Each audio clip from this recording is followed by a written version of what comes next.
Welcome to Professor Game. Here, we normally interview successful practitioners of games, gamification, and game thinking to bring us the best of their experiences to get ideas, insights, and inspiration that help us in the process of getting the students to learn what we teach.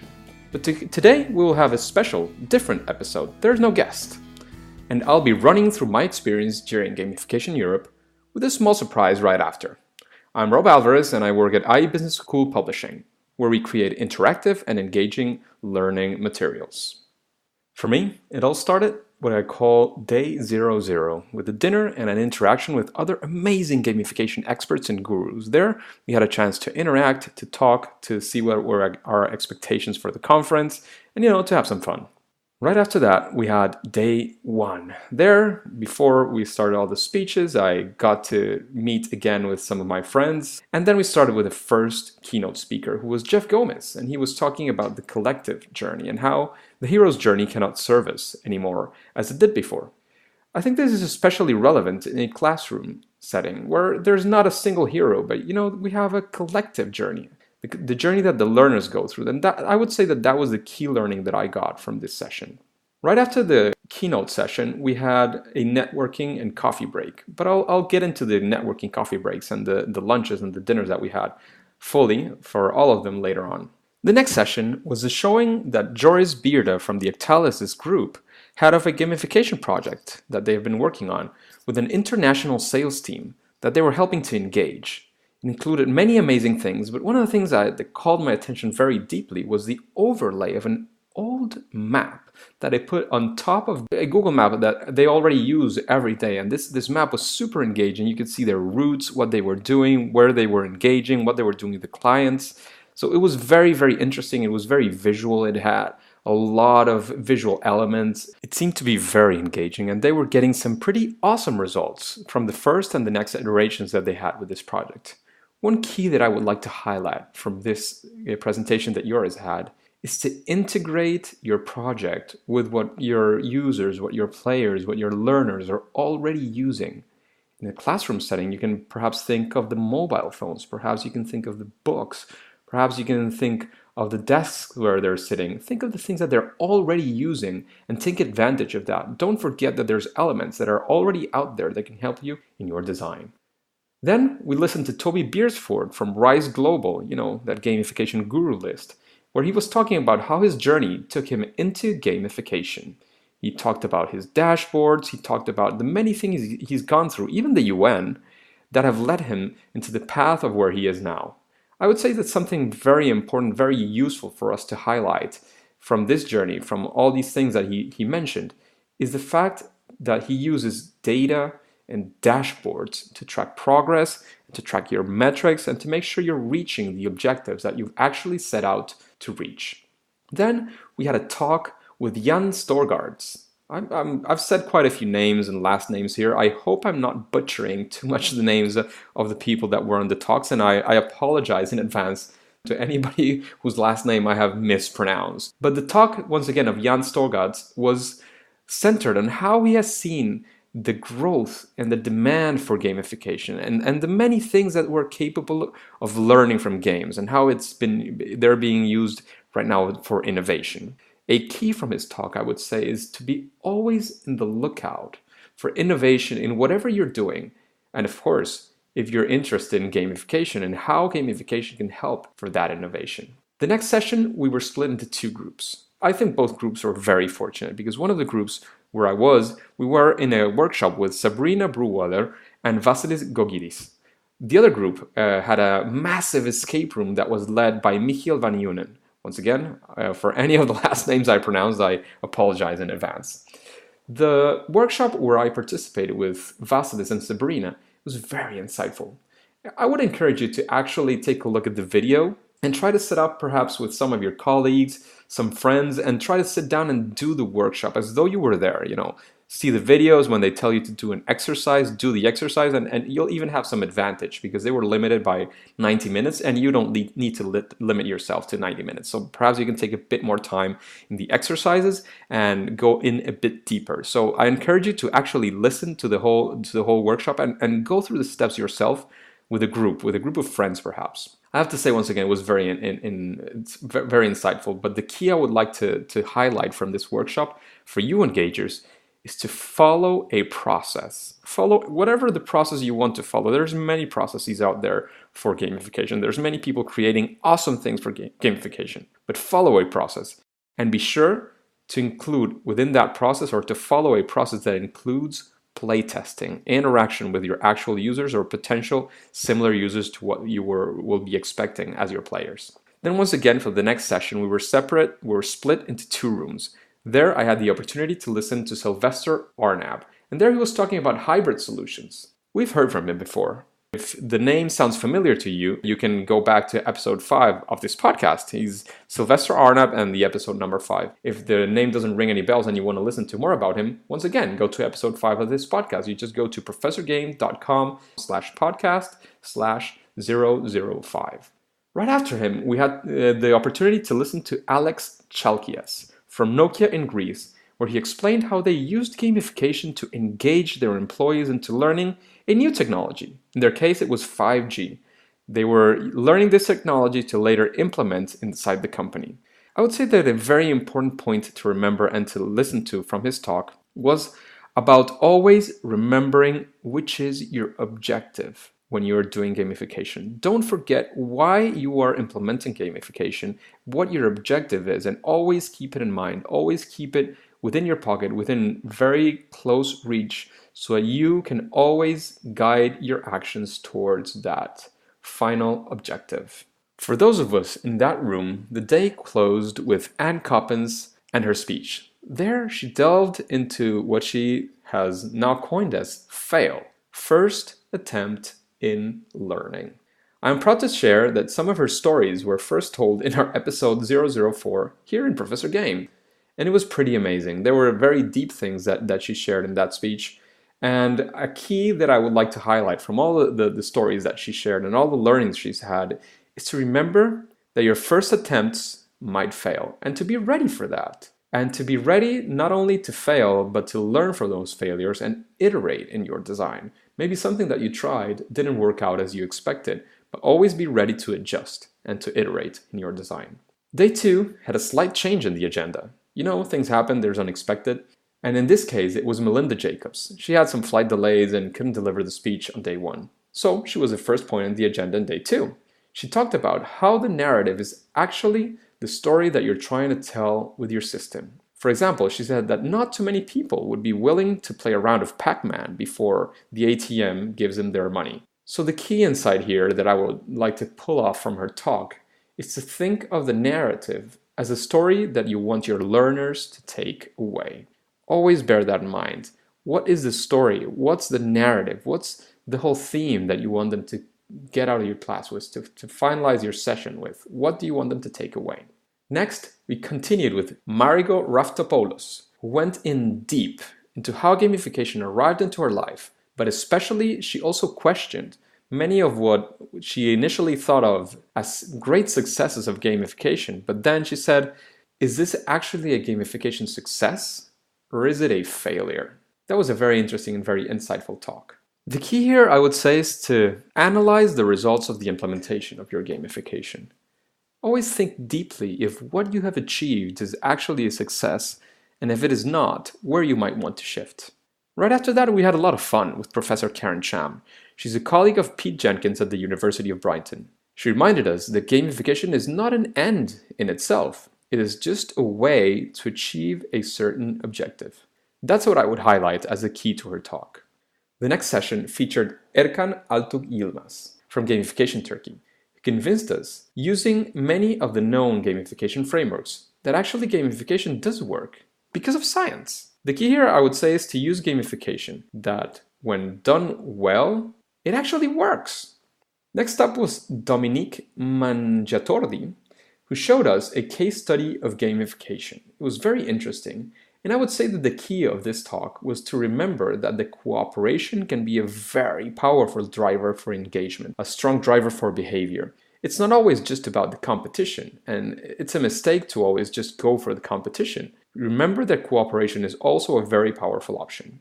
We also had a lot of fun with Andrei Marchevsky, who created a fictional character, Dave, to keep the names of the innocent, in some fail that he has observed in his experience. I would say that there's two very large highlights of this talk because he had three experiences. There are two that were related to rewards. And the key there, I would say, is to think of your rewards through. Don't just say, oh, I'm going to give a reward and come up with the first thing that comes to your mind. Think them through. And always remember to not substitute the intrinsic motivation with extrinsic rewards. Always remember that effect of over-justification. If you don't know what I'm talking about, just put it in Google, or especially with Andre.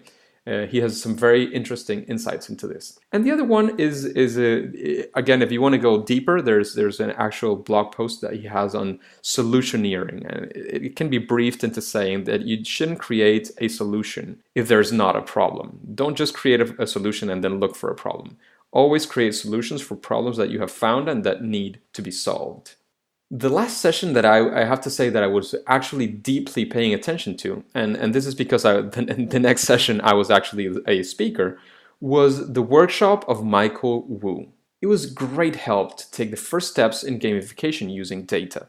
He's also not only a gamification expert and a PhD, but he's also very much into digging into business analytics, into big data, into using all of these things for driving business. And in this case, I would say that it's fundamental that when you level up in your designs, in your gamification designs, and start to use complex systems that have, different levels, that have different things, remember that you need to balance these levels out, that you need to balance out the rewards. And he had some very useful information to give to us in that direction. The last session had 3 talks in each room, but once again, I was in one of those rooms and I was actually getting ready to deliver my own. So I must confess I wasn't able to pay as much attention as I would have liked to my other 2 colleagues as I did during the rest of the conference. So I'll leave you to see the rest of the videos so you can create your own opinions. Now I want to refer to the networking coffee breaks, the lunches, and the dinner, where there is a bunch of things that I want to talk about.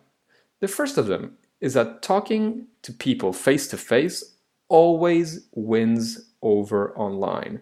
The relationships that you can create, the strengthening of relationships that you can create, the way you can convey your messages, the learnings you can get from people, it always beats face-to-face from online. I know that the world has become a lot smaller now that we have all these online tools, now that we have social media. There's so many people we can get to meet that probably otherwise we wouldn't be able to meet. But once again, if you have the chance to go to a conference, if you have the chance to actually go to a place and meet these people in person, if you have any chance of doing all of these things, please take that opportunity and make the best of it, because seeing people face to face, the learning is definitely something that improves anything that you might want to say.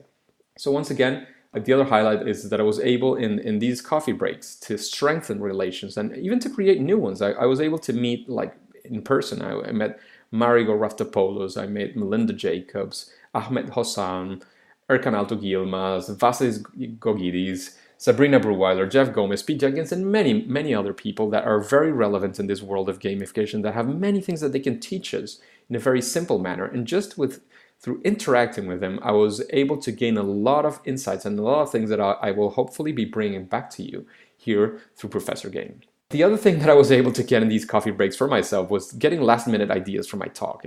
I've heard before that when you give a speech, it's always important to react to what other people have said as well in the stage, and to show people that you've actually been at the conference and show them that you've also been learning just like them, to be a bit more relatable. So that's something that I did, and I did include some bits into my talk from things that other people were talking about.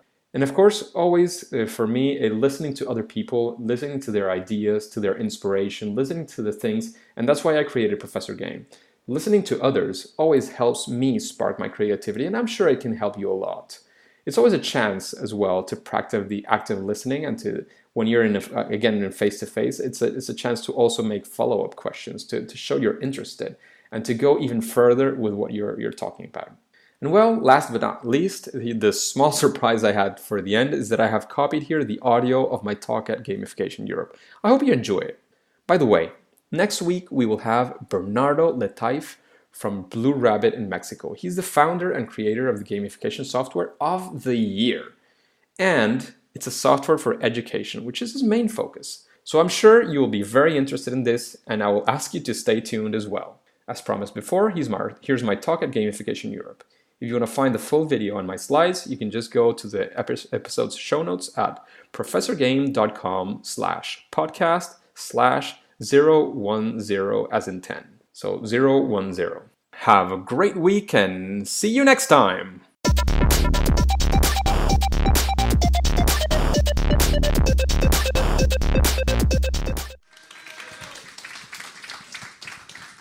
So thank you very much.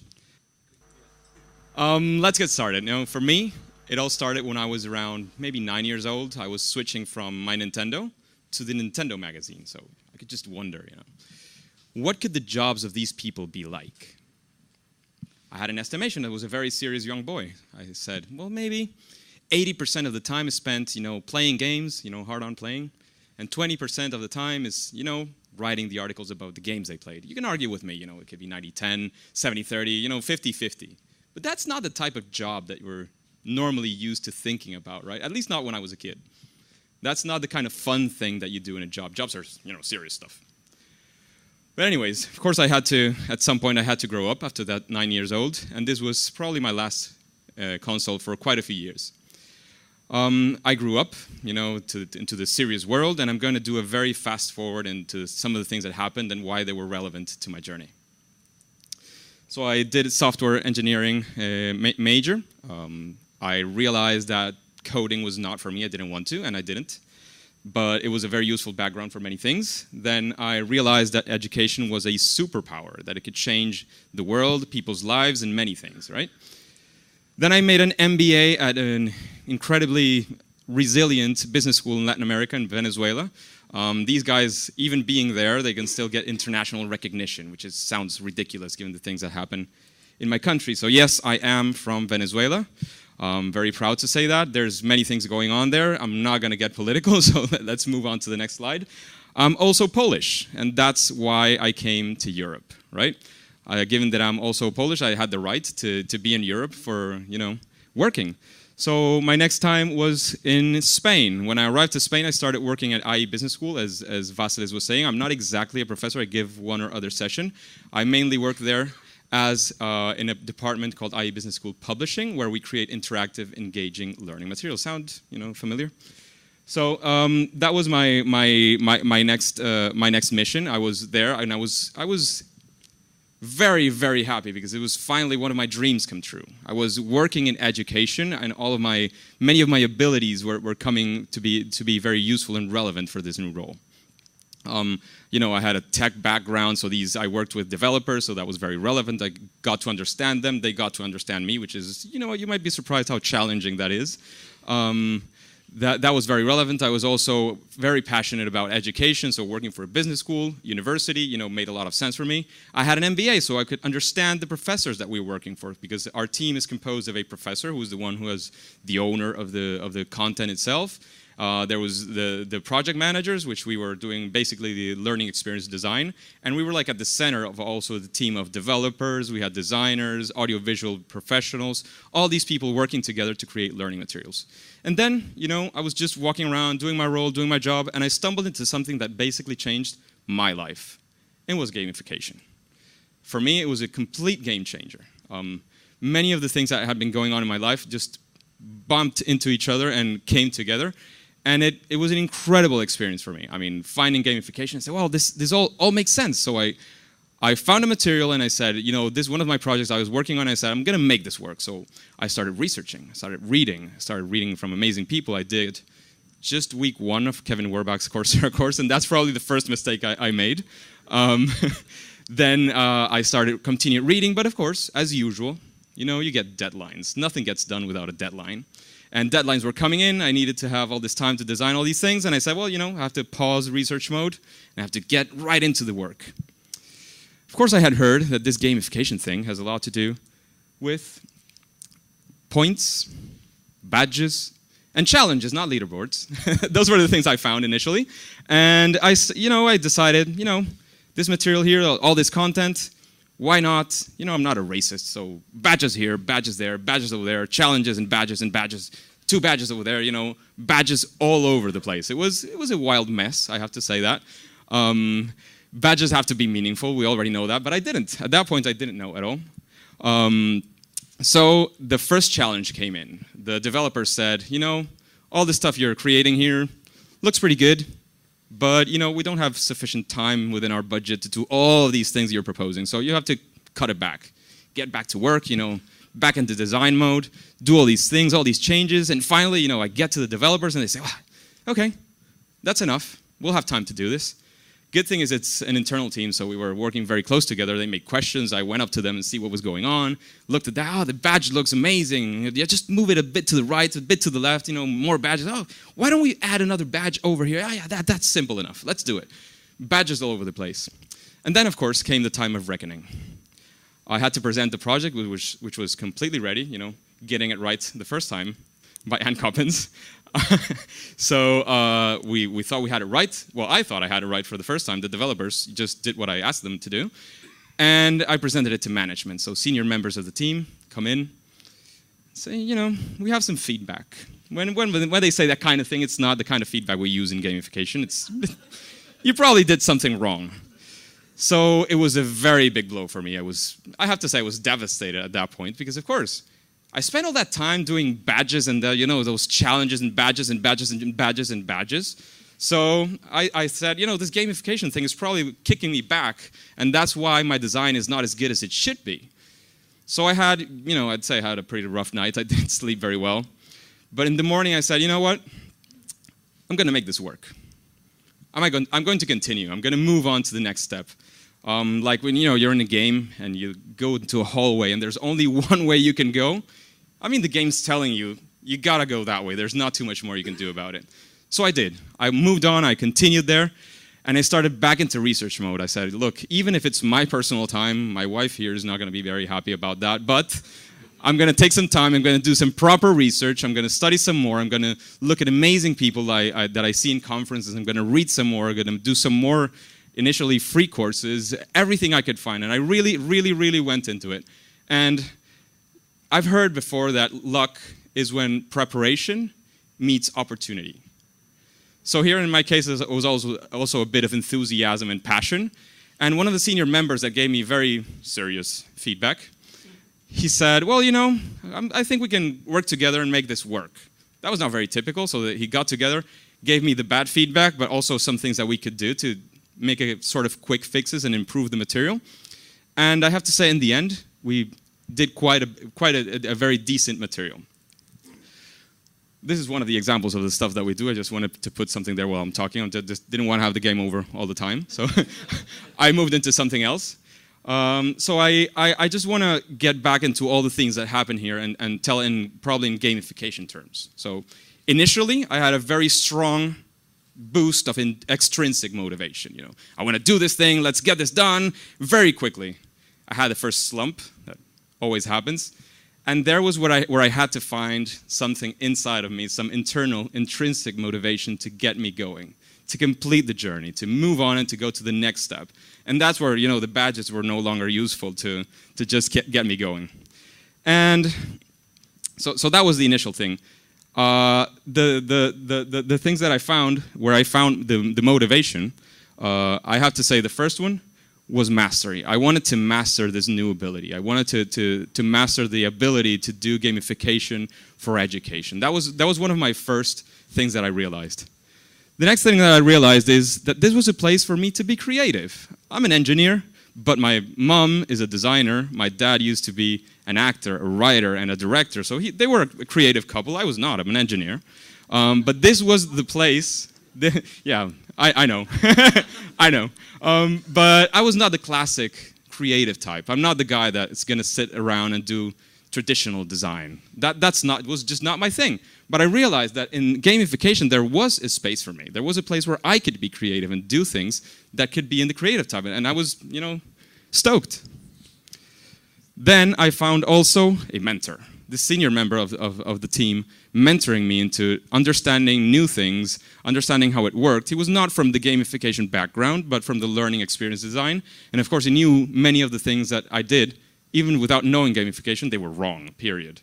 So those kind of steps he was able to take and guide me through those things.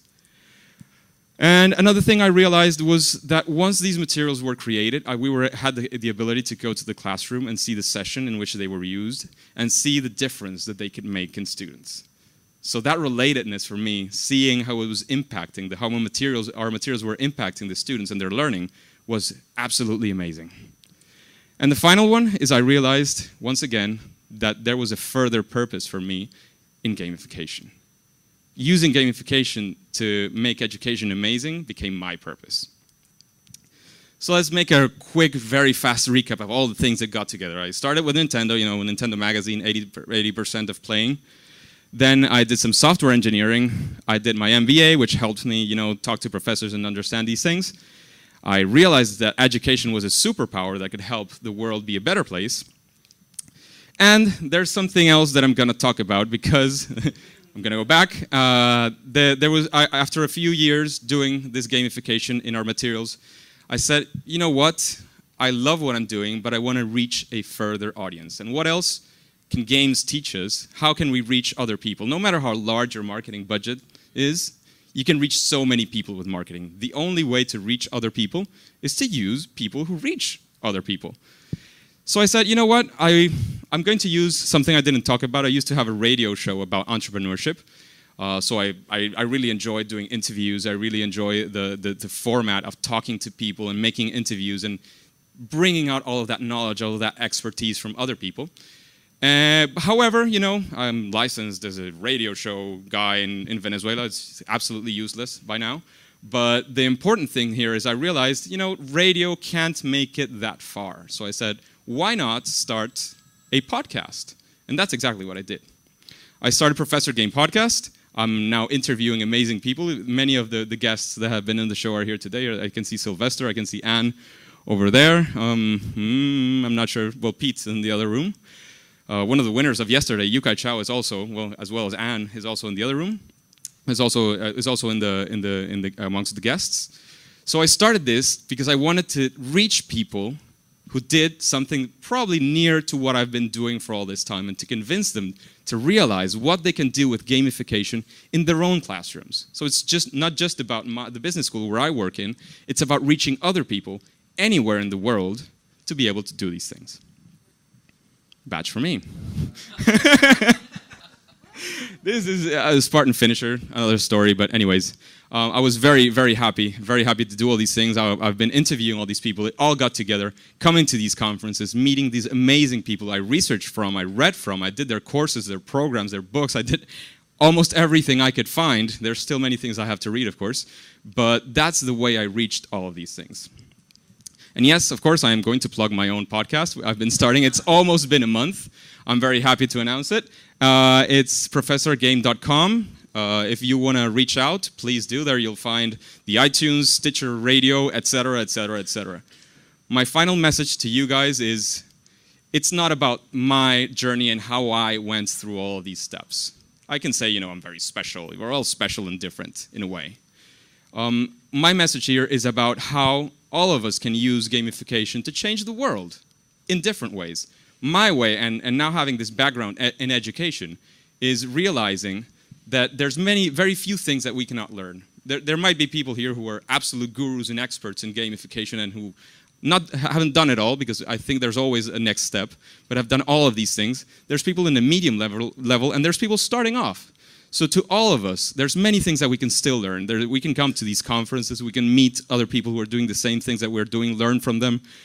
We can get somebody to mentor us, even if it's not directly. Reading a book from somebody and really taking in the lessons is like getting a mentor. It's almost paying somebody to mentor you. All of these things we can do.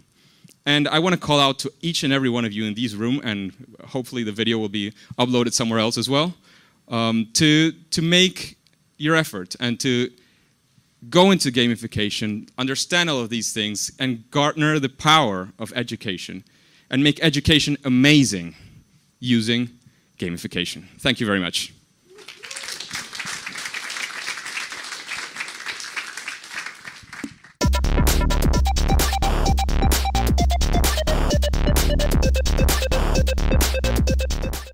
Cool, you're still around. Well, I hope you have an amazing 2018, that all your purposes come true.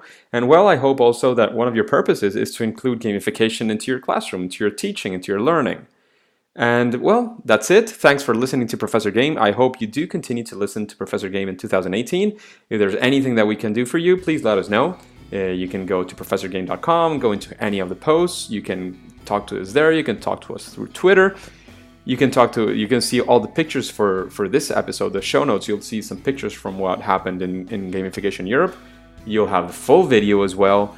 And please include, once again, into your purposes, making education amazing using gamification.